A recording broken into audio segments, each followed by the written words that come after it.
తెలంగాణ శాసనసభ్యుడిగా మళ్ళీ మధ్యన ఏదో ఢిల్లీలా గలీల గురించి మాట్లాడకుండా తెలంగాణ శాసనసభ్యుడిగా ఇప్పటి వరకు మాట్లాడితే ఒకటి అర్థం కాలేదు అధ్యక్ష. వీళ్ళందరూ 26,000 మంది రిక్రూట్ చేసినామని గత ప్రభుత్వంలో ఉన్న వాళ్ళు, ఇప్పుడు ఈ ప్రభుత్వం రాగానే 11,000 మందిని టీచర్స్ని రిక్రూట్ చేసినామని వీళ్ళు,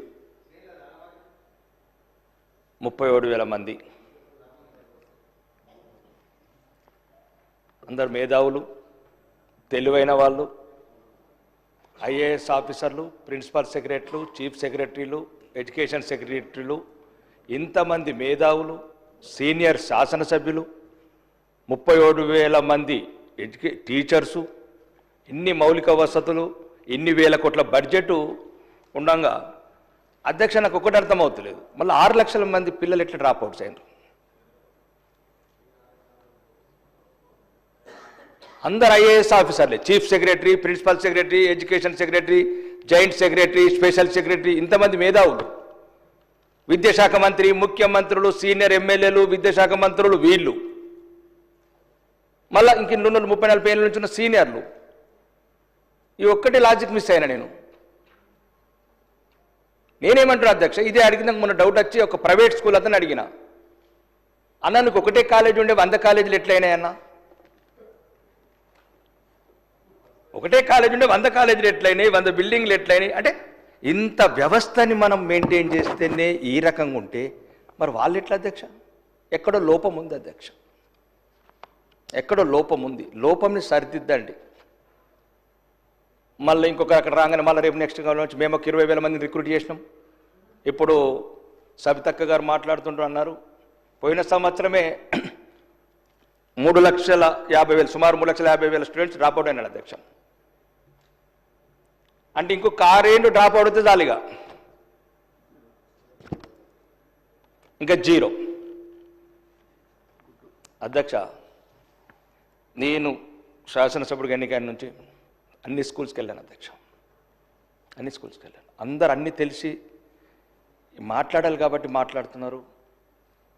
కానీ ఎలా ఇది ఒక్కటే చెప్పండి అధ్యక్ష, ఎట్లా డ్రాప్ అవుట్ అవుతున్నారు? లక్షల మంది ఎట్లా డ్రాప్ అవుట్ అవుతున్నారు? ఇది ఎట్లా అధ్యక్ష? మీకు ఒక చిన్న ఉదాహరణ చెప్తున్నా అధ్యక్ష. ఒక ప్రైవేట్ స్కూల్ కాడ మామూలు బిల్డింగ్ ఉంటుంది, ఒక పాత బస్సు ఉంటుంది. ఇప్పుడు మా చుట్టుపక్కల నందిపేటలు అంటే ఒక స్కూల్ అనుకోండి, అక్కడ పక్కన వేలుమల అట్లాంటి చిన్న చిన్న విలేజ్లు, అక్కంపల్లి విలేజ్లో అలా బస్సులలో పంపిస్తారు అధ్యక్ష. ఈ స్కూళ్ళ మీద నమ్మకం పోయింది అధ్యక్ష. 5 ఎకరాల గ్రౌండ్ ఉంటుంది అధ్యక్ష. మన స్కూళ్ళకేం తక్కువ లేదు, మన స్కూల్ చాలా బాగున్నాయి అధ్యక్ష. మేము కూడా అవే చదువుకున్నాం, అవే వేప చెట్ల కింద, అవే రూమ్లల్లో అవే చదువుకున్నాం అధ్యక్ష. కానీ ఎవరు లేకుంటే అనాథల్లాగా అయిపోయినాయి అధ్యక్ష విద్యారంగం. మీరు దాన్ని బట్టి చెప్పండి, ఒక్క కాలేజ్ ఉన్న వాళ్ళు 100 కాలేజీలు ఎలా పెడుతున్నారు? మరి ముఖ్యంగా అధ్యక్ష ఈరోజు చెప్పాలంటే ఎక్కడో లోపం ఉంది. ఇప్పుడు చెప్తున్నారు 6,000 స్కూల్స్ మూతపడ్డాయి 10 ఏళ్లలో. అందరు మేధావులే. అప్పుడు బంగారు తెలంగాణ, ఇప్పుడు వజ్రాల తెలంగాణ. 6,000 స్కూల్ మూతపడ్డాయి అధ్యక్ష. మళ్ళీ పోయిన సంవత్సరం సుమారు 1,834 స్కూల్ అధ్యక్ష. మళ్ళీ ఇప్పుడు కూడా మళ్ళీ మేధావులు వచ్చినాం అసెంబ్లీలకు. కొత్తగా ఐఏఎస్ ఆఫీసర్లు రిక్రూట్, వాళ్ళ తెలివి కూడా తోడైంది మనకు. మరి ఇంకా 0 ఎన్రోల్మెంట్. ఇప్పుడు కూడా గౌరవ సభ్యులు చెప్పినారు 1931 స్కూళ్ళలో 0 ఎన్రోల్మెంట్. మరి ఎక్కడ పోయింది అధ్యక్ష ఇది? విద్యనే భవిష్యత్తు అంటున్నాం, పేదవాడికి ఉన్న ఒకే ఒక ఆయుధం అంటున్నాం. ఎక్కడుంది అధ్యక్ష ఈ లోపము? కాబట్టి అది నేనొక్కటి మీ ద్వారా అడగాలనుకుంటా అధ్యక్ష ప్రభుత్వాన్ని. ఒకవేళ ఈ 6,000 స్కూళ్ళు మూతపడ్డాయి, పోయిన సంవత్సరం 1,800, 7,800 అధ్యక్ష. మరి స్కూళ్ళని ఏం చేస్తారు మూతపడ్డాయి? ఇప్పుడే 8 లక్షల అప్పుల పాలైన, ఇప్పుడు కదా 400 ఎకరాల కన్సమ్యూనిటీ స్కూల్ ఏమైనా ఆలోచన ఉందా ప్రభుత్వానికి భవిష్యత్తులో? ఇదొకటి క్లారిఫై చేయాలని కోరుతున్నాను అధ్యక్ష. లేదు, ఎట్లయితే మేనిఫెస్టోలో కాంగ్రెస్ మేనిఫెస్టోలో పెట్టినట్లు 15% బడ్జెట్ పెంచి దీన్ని ప్రత్యేకంగా ఎవరైతే ఒకవేళ ప్రైవేట్ కాలేజీలలో సక్సెస్ అయిన రేషియోను మేనేజ్మెంట్ని హెల్ప్ తీసుకొని మనం చేయలేనిది ఇన్ని వేల కోట్ల బడ్జెట్, ఇంత అనుభవం ఉన్న మంత్రులు, అనుభవం ఉన్న చీఫ్ సెక్రటరీలు, ఇన్ని సౌకర్యాలు, ఇన్ని లక్షల జీతభత్యాలు. చిన్న ఉదాహరణ చెప్తున్నా అధ్యక్ష, 30,000 సాలరీ తీసుకునే వార్డెన్ హాస్టల్ ఎంతో బాగుంటుంది అధ్యక్ష. సుమారు ₹1,00,000 తీసుకునే వార్డెన్ ఉండే హాస్టల్ ఏమో పిల్లలకు ఎలుకలు కరుస్తాయి అధ్యక్ష. ఒకటే అధ్యక్ష, వాళ్ళకి ఎవరు లేరు. కన్నవాళ్ళు మర్చినరు, పట్టించుకోవాల్సిన ప్రభుత్వాలు మర్చినాయి. నేను చెప్తున్నా అధ్యక్ష, ఒక లక్కంపల్లి నేను వెళ్ళాను ఊరు. 1 నుంచి 5వ తరగతి ఒకటి రూమ్లో అధ్యక్ష, ఒకటే టీచరు, ఫస్ట్ నుంచి 5th. ఏ స్టాండర్డ్స్, ఏ నమ్మకంతో పెట్టుకోమంటారు అధ్యక్ష? ప్రభుత్వ స్కూళ్లకు ఏ నమ్మకంతో పొమ్మంటారు? ఆడొక బాత్రూమ్ లేదు, కూర్చోతందుకు ఫర్నిచర్ లేదు, చుట్టుపక్కల పందులు, కోతులు. మేము ఇంత ఇచ్చినాము, మేము అంత ఇచ్చినాము, మేము ఇక్కడికి తీసుకెళ్ళినాము, మేము ఇక్కడికి తీసుకెళ్తున్నాము. ఏం లేదు అధ్యక్ష. దయచేసి మీ ద్వారా ఈ ప్రభుత్వాన్ని ఒక్కటి అధ్యక్ష, 15 నెలలైంది అధ్యక్ష, నేను ప్రభుత్వం జోలికి వెళ్ళట్లేదు అధ్యక్ష, మీ ద్వారా ప్రభుత్వం చెప్తాను అధ్యక్ష. ప్రత్యేకంగా విద్యని అన్నిటికి మూలం అధ్యక్ష, విద్యని అన్నిటికి మూలం. ముఖ్యంగా మధ్యతరగతి, పై మధ్యతరగతి అంతా ఇక ప్రైవేట్ స్కూళ్ళకి వెళ్ళిపోయినారు అధ్యక్ష. 31 లక్షల మంది ఆల్రెడీ ప్రైవేట్ స్కూళ్ళకి వెళ్ళిపోయినారు అధ్యక్ష. ఈ 19 లక్షల మంది ఆ స్కూళ్ళల్లో ఉండాలంటే అధ్యక్ష, ఫస్ట్ మీరు ఎప్పుడన్నా మీ సౌకర్యం చూసుకొని, ఎంత ఇంపార్టెంట్ పేదోడికి భవిష్యత్తు అయిన ఈ విద్యకు ఒక ప్రత్యేకంగా మంత్రిని కేటాయించండి మీ వెసులుబాటు చూసుకొని. మేము దాంట్లో అంతా మీ ప్రభుత్వంలో ఇన్వాల్వ్ కాదలుచుకుంటలేను, ఎందుకంటే అది నాకు ఒక చిన్న రిక్వెస్టే. ఎందుకంటే ఇంత ఇంపార్టెంట్, ఈ రకంగా డ్రాప్ అవుట్స్ అవుతున్నాయి, హాస్టళ్ళలో ఇన్నిగానో ఇబ్బందులు ఉంటున్నాయి, పిల్లలు సుమారు 90 మంది పిల్లలు చనిపోయినారు అధ్యక్ష. ఒక ప్రత్యేకంగా విద్యాశాఖ మంత్రి ఉంటే అతనికి ఒక టైం ఉంటుంది అధ్యక్ష, దాని మీద ఒక రివ్యూ చేయటము. ఎందుకంటే గౌరవనీయ ముఖ్యమంత్రులు, ఎందుకంటే వాళ్ళకు ఎన్నో వర్క్స్ ఉంటాయి సార్, ఎన్నో విషయాలు ఉంటాయి, ఢిల్లీ పోవాలి, ఇంకెన్నో కార్యక్రమాలు ఉంటాయి ముఖ్యమంత్రి గారికి, ఆయన ఉన్న బిజీ దృష్ట్యా. కాబట్టి ఇంత ప్రత్యేకమైన విద్యాశాఖ మీద నిర్లక్ష్యం ఎందుకు ప్రభుత్వానికి?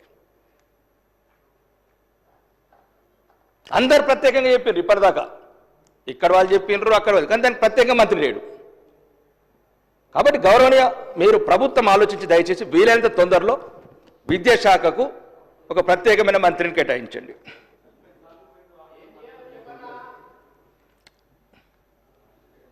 చెప్తాగండి, ఇంకేమి ఎన్ని ఏళ్ళ కోట్లు అప్పు చేస్తారు, ఇంకెంతమంది పిల్లల్ని డ్రాప్ అవుట్ చేస్తారు? నేను ఎందుకు మళ్ళీ నేను పార్టీలకు అతీతంగా మాట్లాడుతున్నాను.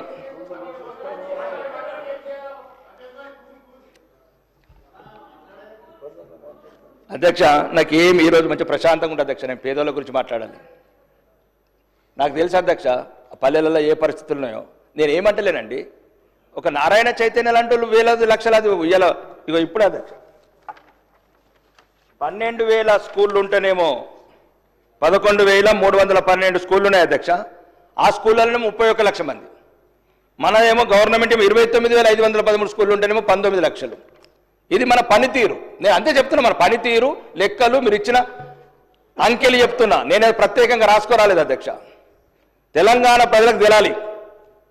రెండో, చదువు కూడా ముఖ్యమే అధ్యక్ష. మాలాంటి నాయకులు ఈ సభలలో ఉండాలా లేదా? రాజకీయాలల్లో వాళ్ళకి సరైన చదువు అయితేనే సరైన ఓటు విలువ తెలుస్తుంది. ఆ విద్య లేనందువల్ల, సరైన నాణ్యత లేని విద్య లేనందువల్లనే మాలాంటి వాళ్ళం నోటికి వచ్చింది మాట్లాడటం, మభ్యపెట్టడం, మోసం చేయటం, చట్టసభలకు రావడం, వాళ్ళ గురించి పట్టించుకోకపోవడం. వాళ్ళకి విద్య వచ్చిందనుకో అడుగుతాడు. ఇప్పుడు మేము అడిగింది అడుగుతాడు, పేదవాడి కొడుకు అడుగుతాడు, ఎందుకు మా హాస్టళ్లలో ఎలుకలు ఎందుకు ఉండాలా, మేము తినే సాంబార్లో నీళ్ళు ఎందుకు ఉండాలని అడుగుతాడు అధ్యక్ష పేదోడు. అంతకుమించి ఏం లేదు అధ్యక్ష. ఏ ప్రభుత్వమైనా ఉన్నారు, ఇప్పుడు బట్టి విక్రమార్క ఉన్నాడు, ఉప ముఖ్యమంత్రి గారు సీనియర్, ఇట్లాంటి వ్యక్తులతో ఒక ప్రత్యేకంగా ఆలోచించండి. నేను మా పార్టీ ఈ పార్టీ అంటే లేను, అందరూ రిక్రూట్ చేస్తున్నారు, కోట్ల కొద్ది బడ్జెట్ పెడుతున్నాం. ఇంకా ఇప్పుడు చెప్పారు మన ఊరి మన బడి, అమ్మ ఆదర్శ పాఠశాల పేర్లు మార్చుండ్రి, స్కీములు పెట్టుండ్రి, డ్రాప్ అవుట్స్ కానీ.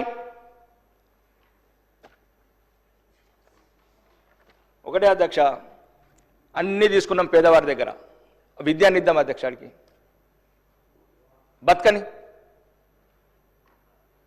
ఏమైతే అధ్యక్ష? స్కూళ్ళు లేవా? ఎక్కడ అధ్యక్ష? ఇగో